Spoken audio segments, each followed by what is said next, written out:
Good afternoon. My name is Donna Fiesel, and I'm your host of The Edge on IC Radio, your source for news and entertainment. You can also find us on television, Channel 182 on Charter Communications and Abundant Television, syndicated, found on Roku, Apple TV, and Amazon Fire. Don't forget the podcast, netnewsnetwork.net. Today, we're going to be talking about common sense and also Thomas Paine's Common Sense. And I went on ahead and set a link up there on Amazon if you'd like to go ahead and purchase it. It's only $5.99. It'll be the best $5.99 you have ever spent in your entire life. And it's going to talk about America. And basically because of Thomas Paine's writing of Common Sense, we are a fantastic company. I'm going to do it. We fuss and we fight and we bicker and we carry on all the time. But still, we have the best country ever.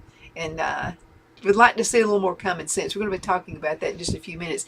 But before we start that, let's go on ahead. And it's only 5 minutes. And you can see a little bit of the history. It's a Reader's Digest version of the history of Common Sense written by Thomas Paine. Hi everybody, let's take a look at Common Sense, written by Thomas Paine. It was published in early 1776, and it's one of those key American documents that would inspire the colonies to fight for their independence. Now, before we dive into the author or even the document itself, let's take a look at some of the background that led to its publishing. And the first thing to keep in mind is that the colonies had been in revolt against England for about 9-10 months at this point. And the First Continental Congress had met in the summer of 1775, and that's where they had appointed George Washington as the general of the Continental Army. And the key thing to keep in mind is that there's still this really big debate in the colonies, and it is over, do we go for full independence against England, or do we go for improved representation within their political system at the time? And people are kind of split in arguing about this. And so enter Thomas Paine, who is going to change this conversation or this debate. And a quick little background on Thomas Paine himself. So he was actually born in England, and he tried a variety of careers growing up, from the naval trade to teaching. And it wasn't until he met Ben Franklin one time, when Ben Franklin was visiting in London. And Franklin actually encouraged him to come to the colonies. And so Thomas Paine moved to the American colonies in 1774. And this is only about 2 years before the official revolution is about to start. And when he arrives when they're in the midst of this revolt. And he takes a job as an editor of the Pennsylvania magazine. And he's really inspired by how the British are treating the colonists, and he begins to form these really kind of harsh views of England itself.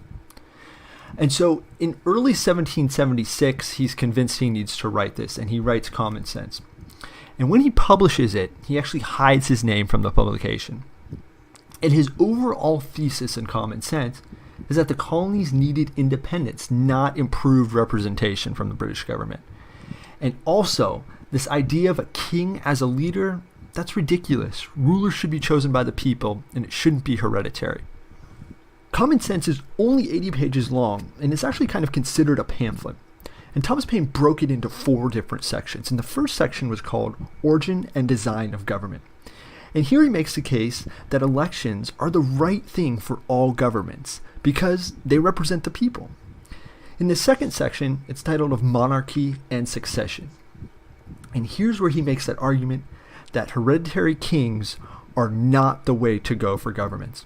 And he has probably one of his most famous lines of the whole document: of more worth is one honest man to society and in the sight of God than all the crowned ruffians that ever lived. Essentially saying, one honest worker is worth more than all the kings who have ever lived in history. The third section is called Thoughts on Present State of American Affairs. And here's where he emphasizes independence. That is the key to America's future here, not partial representation. And in the fourth and final section, titled On the Present Ability of America, he emphasizes the colonies are more than capable on their own with all their natural resources and the growing population to sustain themselves as their own country. And finally, let's take a look at the impact of Common Sense. This pamphlet is a huge success and pushes the majority of colonists in favor of full-on independence. It was written in a style that was very easy for everyone to understand and published in newspapers throughout the colonies. It was very forward-thinking for the day. We take the idea of independence as the obvious choice back then, but it wasn't so simple. England was the biggest world power of the day. They had just won a major war against France that had solidified their power around the world, and independence would be no easy thing against them. Also, every country in the world at this time is in a monarchy of some type when Thomas Paine is sitting here calling for independent elections. It was very brave thinking. However, its biggest impact, 5 months after it was published, the Second Continental Congress met in Philadelphia. And largely because of its popularity, they decided to write the Declaration of Independence, stating their desire once and for all to break away from England. Really interesting. I'm really not sure that this is actually being taught anymore in high school about Thomas Paine and why he wrote Common Sense. I'm not so sure if common sense, my take on common sense is I'm not so sure that it's a lack of common sense. It could be maybe a little bit of laziness. It could be a little bit of, you don't want to rock the boat. You don't want anybody mad at you. So you just kind of ignore situations. And that could be part of it as well. But I also found something else I thought was really interesting. And let's talk about this for a few minutes, because sometimes, again, I'm not so sure it's lack of common sense or other things actually happen in your life. And you make these decisions based on occurrences. Maybe you're afraid that could happen. So let's talk about this. And I found this on wikihow.com. And I thought it was really interesting. So compare the risk. Number one, they're saying applying common sense to your decisions. So I really believe it could be also, among other things, decision making and how you make your decisions. So number one, I thought this was really interesting. It's compare the risk and rewards of a decision before choosing what to do. Look at the positives and negative outcomes that could come from a decision you are making. And everybody likes to do this. You can either do it mentally or you can write it down, maybe the pros and cons. And I've done that as well. Just take a sheet of paper, put a big cross on it, and put why you should do this on one side of the category, why you should do it, why you shouldn't do it. And that just helps you to think, but don't overthink. I think overthinking sometimes also can put a play into making the wrong decision. You can do it either mentally or, again, write it on a piece of paper. Weigh your options to see which choice will give you the best possible outcome. So, for instance, and this is a good one right here, if someone offers you an alcoholic drink and you're too young, or even for older folks, the rewards could be hanging out with them and having a free drink, but the risk are you could get in trouble with the law. So the best and most common sense decision is to say no to the drink. And think about how powerful the word no is. Okay, sometimes you think you're making the same mistakes over and over and over again. It could be because you're afraid you're going to lose friends if you say no. Really, the word no can be a very empowering tool that you can use. Okay, let's talk about the second one right here. And that's trust your initial feelings so you don't overanalyze things too much. It's what I mentioned just a few seconds ago about making a decision and thinking it out. Yeah, we really do need to think things out. I have some of my biggest decisions and some of my biggest mistakes have been on making a decision too quick. Also, some bad decisions made have been thinking about it too long. So let's talk about this for a minute. So trust your initial feelings so you don't overanalyze things too much. Sometimes I have a gut feeling about something. And I'm just going to tell you, almost every single time I've had that gut feeling when I went the other way, I made a bad decision. So sometimes your gut reaction may be the best thing for you to do. Whenever you're faced with a decision, take notice of what your first instinct or answer is.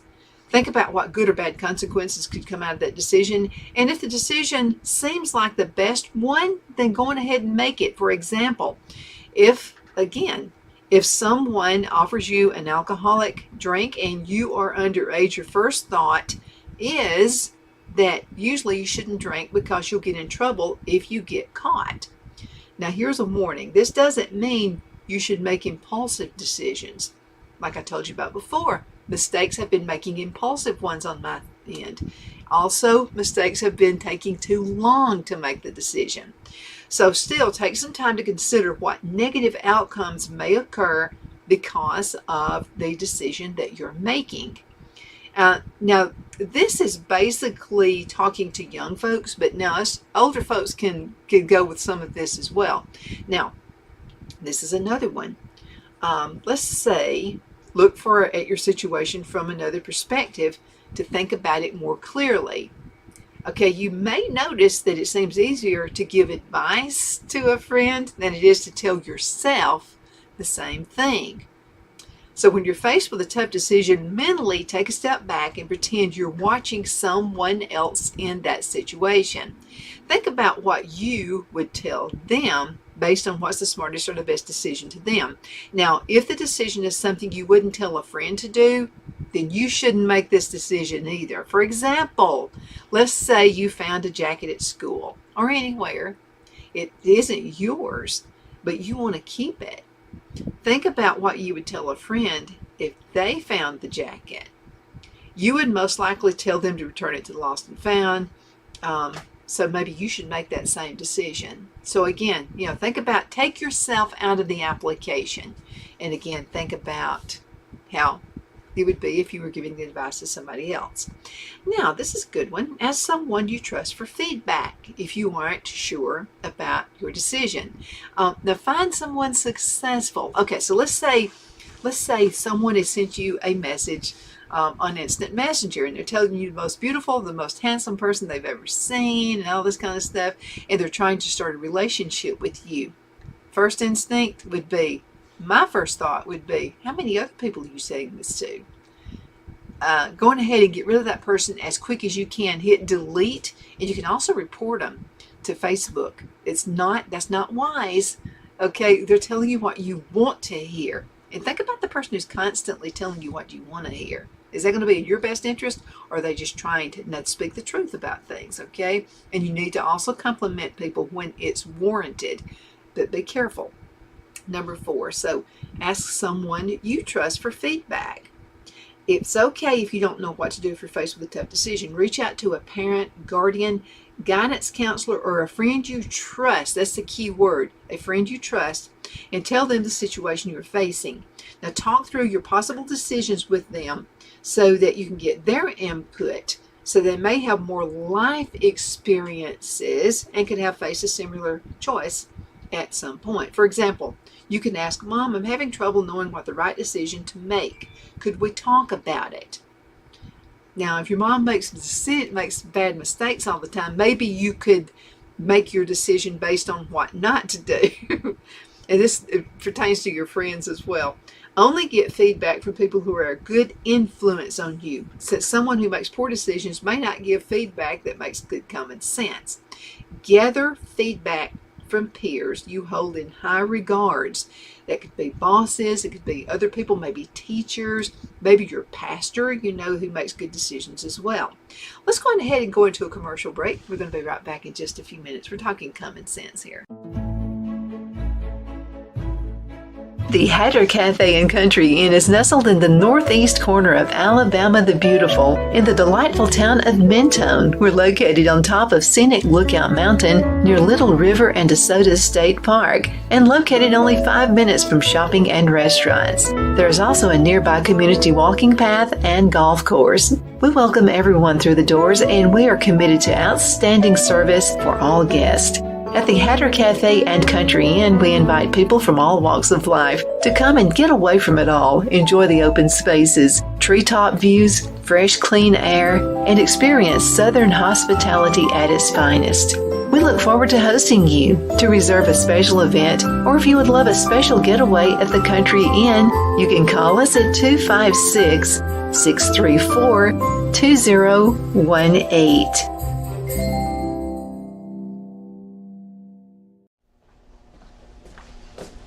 Are you ready? We all wonder what tomorrow will bring, but the future lays itself at the feet of the prepared and surrenders to the will of the persistent. It's not easy, but today shapes you so you can shape tomorrow. With Northeast Alabama Community College, when the future asks if you're ready, you can answer yes. Begin your future at Northeast Alabama Community College. The only place I buy my beef is Lone Tree Ranch in Collinsville, Alabama. Their cattle is born and raised on their ranch, grass and grain fed, and you can feel confident when you serve your family and friends because their beef is all natural and no antibiotics or hormones are added. You can buy whole beef or perhaps go in with family or friends and buy half. Their customer service is number one as they take care of the delivery to their local processor and can deliver to your home for a small added fee. They also offer herd replacement heifers. I always call Lone Tree Ranch in Collinsville, Alabama for my beef specialty recipes and cookouts, and you can too. Food shortages are increasing, so buy local by calling 256-523-6462. That's 256-523-6462.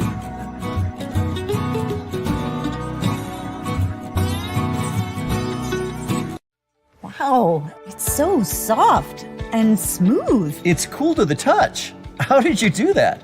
Well, we took MyPillow's patented fill and combined it with this new technology that we didn't have back then when I invented MyPillow to bring you the best pillow in history, MyPillow 2.0.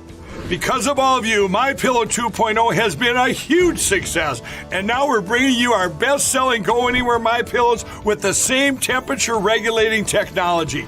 Made with my patented adjustable fill and brand new cooling fabric, they're truly the next generation of MyPillow. So go to MyPillow.com or call the number on your screen. Use your promo code to save over 60% on our MyPillow 2.0 4-pack special. You'll get 2 MyPillows and 2 Go Anywhere MyPillows, regular $259.92, now only $99.98. King size just $10 more. This is a limited time offer, so please order now.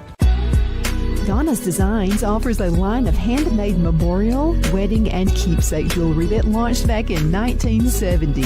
I'm a self-trained jewelry designer, and I will work closely with you to create unique designs you can love and treasure for years to come. Whether that be flowers that were used in a funeral arrangement or stones you found on the beach at a memorable trip, call me at 256-659-4319, and let's think of the possibilities.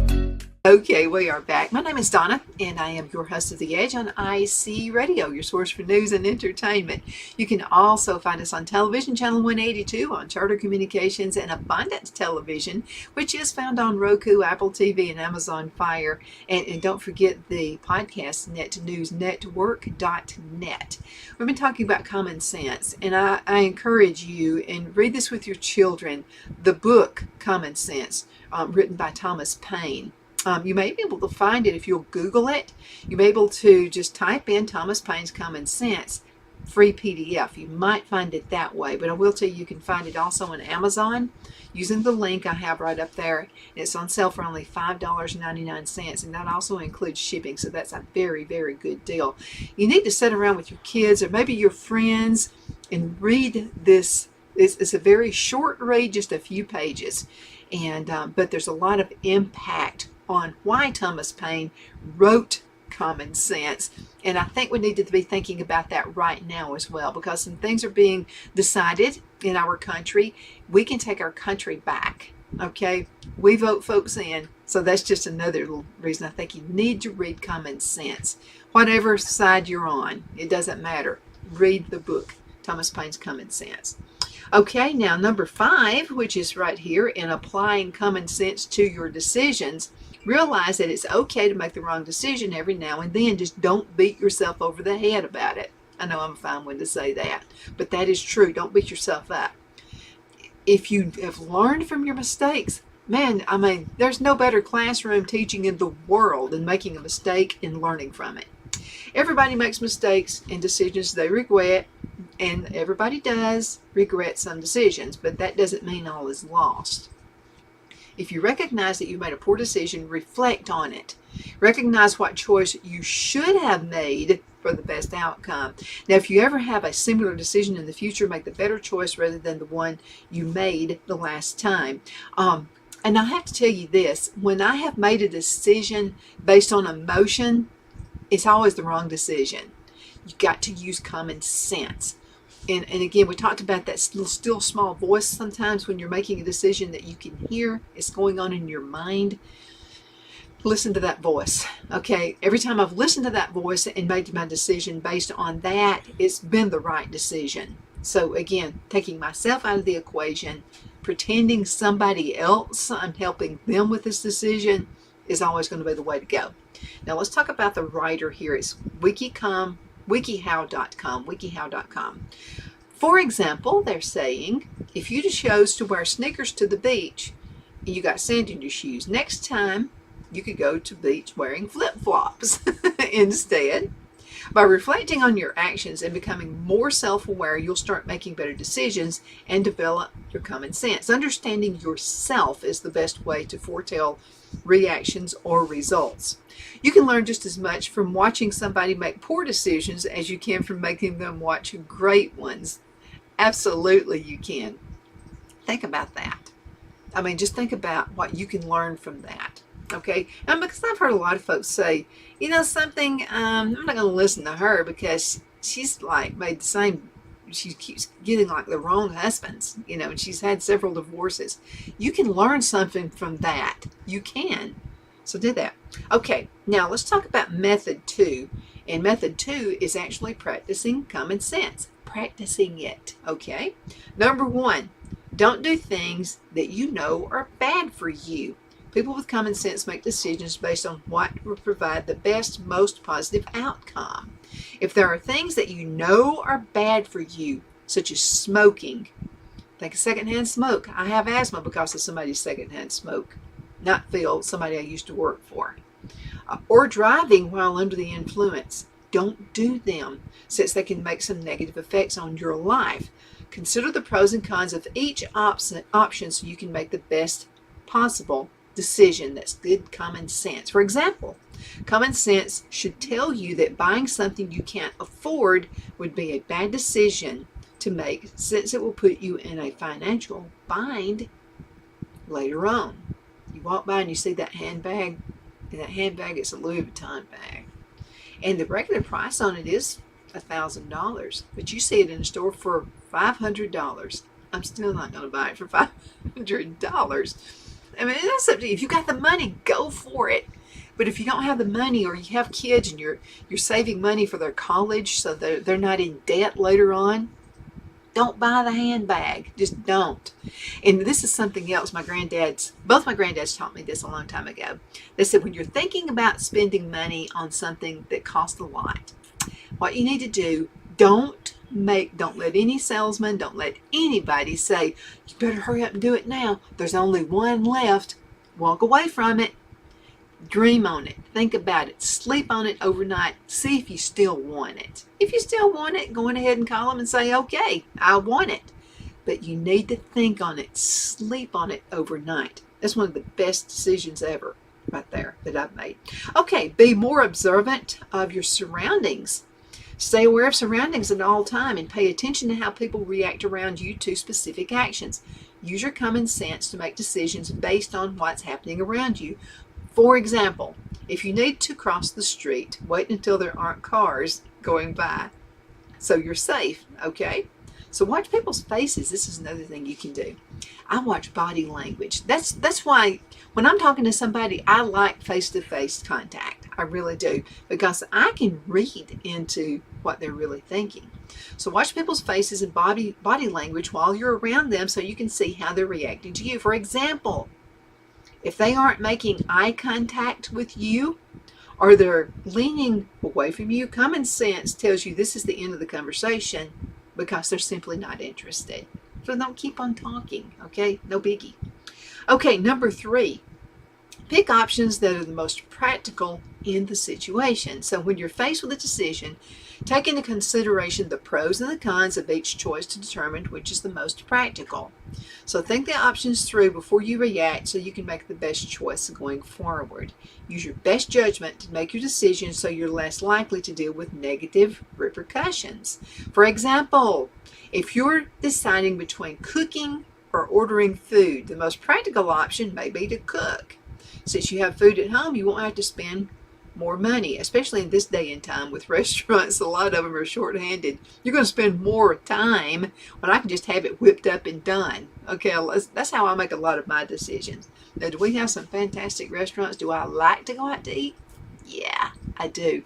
But if I really don't have the time for that, and I've got something I can just take and I've made ahead of time, it's in the freezer, all I gotta do is thaw it out, put it in the microwave, do whatever. By the way, leftover chicken is really good in salads. Yeah, it really is.